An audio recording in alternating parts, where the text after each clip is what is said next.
Hey, what's going on, guys? FlynnMasters coming at you with another video, and today I'll be officially ranking my top 10 episodes in Hell's Kitchen history. Now, obviously, at the end of 2024, I finally ranked my, top 10 least and favorite characters, which was obviously a big video to do after I was talking about the characters throughout the years of doing this channel. So I figured that today I'd also kind of do another full circle type of video and finally ranking the top 10 episodes in the show's history after talking about the moments from these episodes throughout the years. And again, like I said, I've obviously talked about these moments from these episodes quite a lot. So while there will be some dead horse beating here, like at the same time, I'm also going to go into what exactly makes these episodes stands out as opposed to other great episodes. So yeah, let's get right on into it with probably the only episode that will surprise some of you and be somewhat questionable, with number 10 being episode 3 of season 4. And I know what you're thinking, Flynn, how can you have this episode so high with, with what Jason said this service, or this, not just service, the entire episode? Well, the thing is, the fact that, this was Jason's downfall episode, it was what makes this episode so iconic to me. Like, he had a bad challenge disc, was suffering big time during the punishment for being fat and out of shape. The woman that he claimed he was better than completely took advantage of him. And then he got kicked out before service even began after failing to remember the menu. And what made that so funny to me is that even after he eventually came back to the kitchen, like this big heroic moment, and got put on the freaking dessert station, like that should be an automatic goodbye to the next round. Not only did he mess up, but he literally, broke Ramsay and made him bang his head against the counter due to Jason's pure stupidity. And not only that, but in general, this service was the worst of the season. And as you guys know, I definitely like the train wreck services more than the good services. And this service, after service, we had one of Ramsay's best outrages ever, just completely calling out certain individuals and then yelling right in Bobby's face after he waved back at the customers. Like, that's just all amazing. And the thing is, the fact that Jason was essentially clowned on from beginning to end, like, that's what makes it so sad. That's what makes his elimination so satisfying, and this episode in general so satisfying compared to other satisfying downfalls or eliminations in the show's history. And that's why it's a top 10 episode, in my opinion. However, with that said, the next spot is here solely due to one moment, and that is the final 5 episode of season 12. And yeah, obviously the fact that someone quit the final 5 in itself is insane, but what puts us in the top 10 is the fact that it was Joy who quit, who had been so dominant all season and the frontrunner. Like, I remember so clearly watching this and my jaw just hitting the floor. And not only that, but it did lead to, of course, Scott getting a chance to run the pass, which of course led to him running the pass of the finale as well, which of course, would lead to probably the best, not probably, what am I saying, the best leadership performances in Hell's Kitchen history. And in general, he's my second favorite winner. And that probably would not have been possible without Joy's quitting. Just an all-time insane moment. And for it to happen, to get like that insane of a moment this late into the competition is just insane. I know I keep saying insane, but man, I just could not believe watching this live. On to number 8 now, and I've referenced in past videos how much I love the Ramsay Kickout Spree episodes.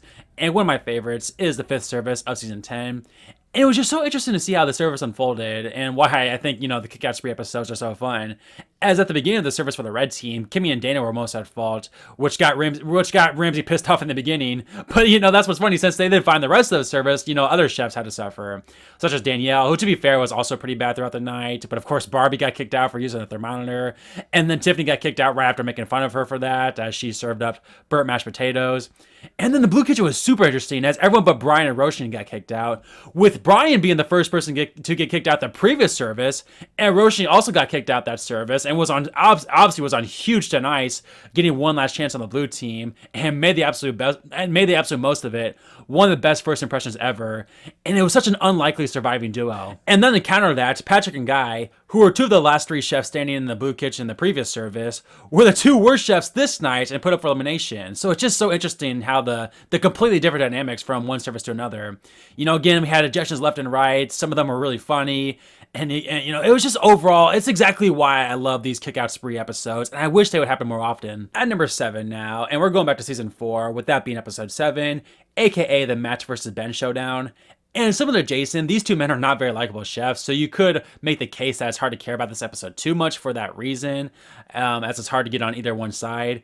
And I've even mentioned that in past videos. But the thing for me is that not only, do I don't really hate Matt that much and was obviously rooting for him compared to Ben. I just more so think he's kind of pathetic and someone to laugh at. But the fact that, like, this complete donkey just happened to pull out an all-time great service out of his ass after begging for a second chance on the red team, while his rival struggled big time and got eliminated on the blue team.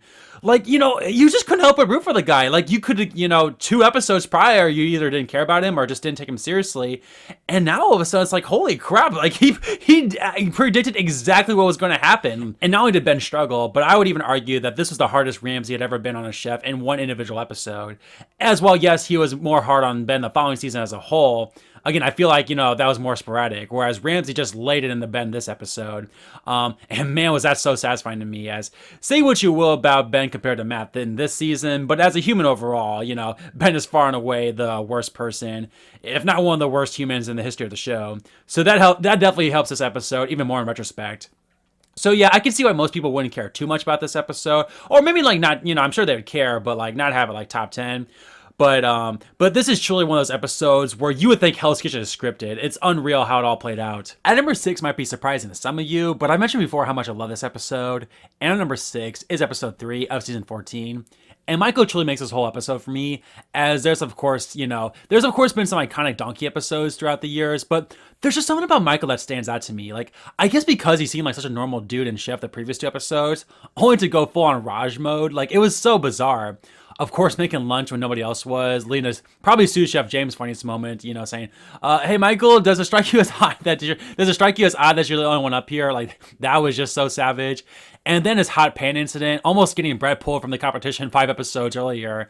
And then like he tried to take the pan away from Ramsay with no cloth, and you could tell Ramsay was like, "What is this? Is he gone insane or something?" Like, what is going on with Michael this episode?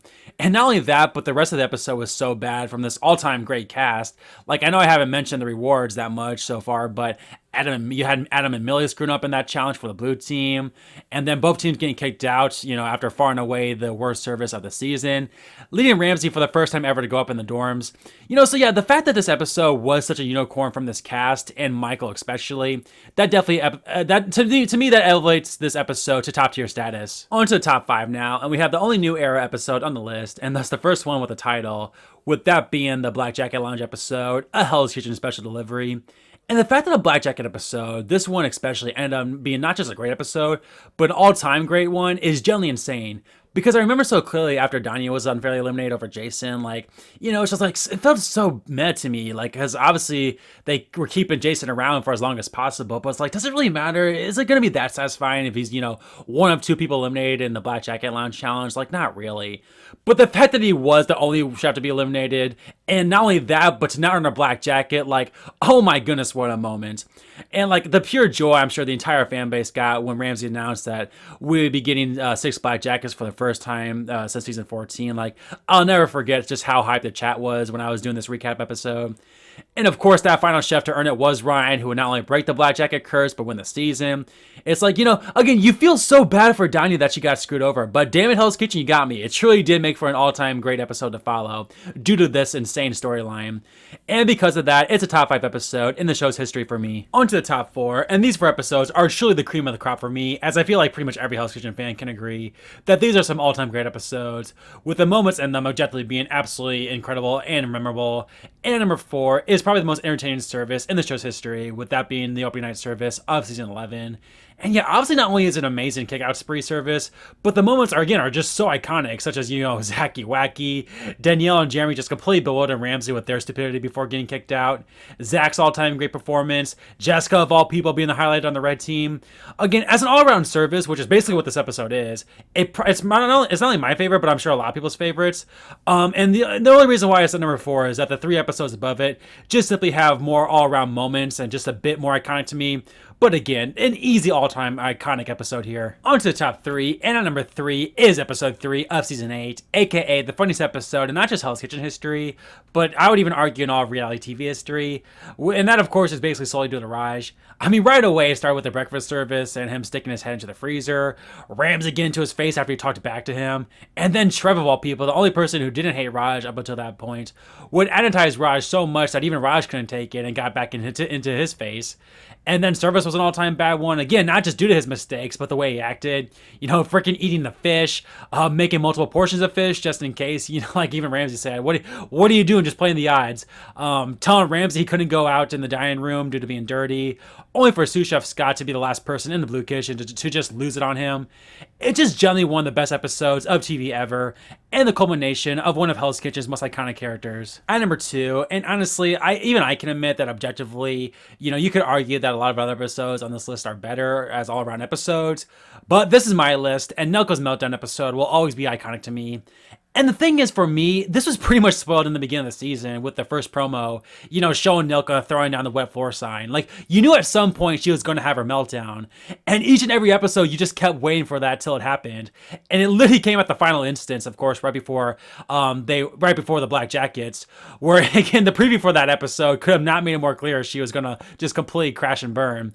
And the fact that she was one of the only good chefs on the worst red team ever, if not the worst team ever, makes it all the more heartbreaking, because again, I just remember watching, throughout the season, the first time watching this, having an awful pit in my stomach after every time Nuka did well on something that, it just wasn't going to matter, because we all knew, at least I knew, it was going to end badly for her. But at the same time, that's the thing, you couldn't wait for it to happen either. So it was a really odd paradox, but in all the best of ways. And yeah, the meltdown truly lived up to the hype. I mean, Nuka, it was so good all season, and from pretty much the first ticket, she was done for. It was just so crazy to watch play out. And hey, it was also cool to see Ramsay be so kind to her on her way out. But again, while the service and ejection itself is obviously an all-time great moment, for me personally, everything leading up to this moment made it all that much better, which is why it's my second favorite episode in the show's history. But of course, the best episode in Hell's Kitchen history can speak for itself and knows what it is, and that is episode 2 of season 6. And yeah, not only far and away the best Hell's Kitchen episode, but in my opinion, one of the greatest episodes of television ever. As the stuff happening in this episode, like, you literally cannot script in a million years. Like, what are the odds JP, the super nice Belgian waiter with that slick hair, would just completely lose it on the most built man to ever enter Hell's Kitchen? Like, him going off on a contestant in general is crazy, but much less that his freaking van. Like, what are the freaking odds? And then, of course, you got Joseph. And I know the full segment, took place the following episode, but, like, whatever. And those two moments alone instantly make this the best episode ever.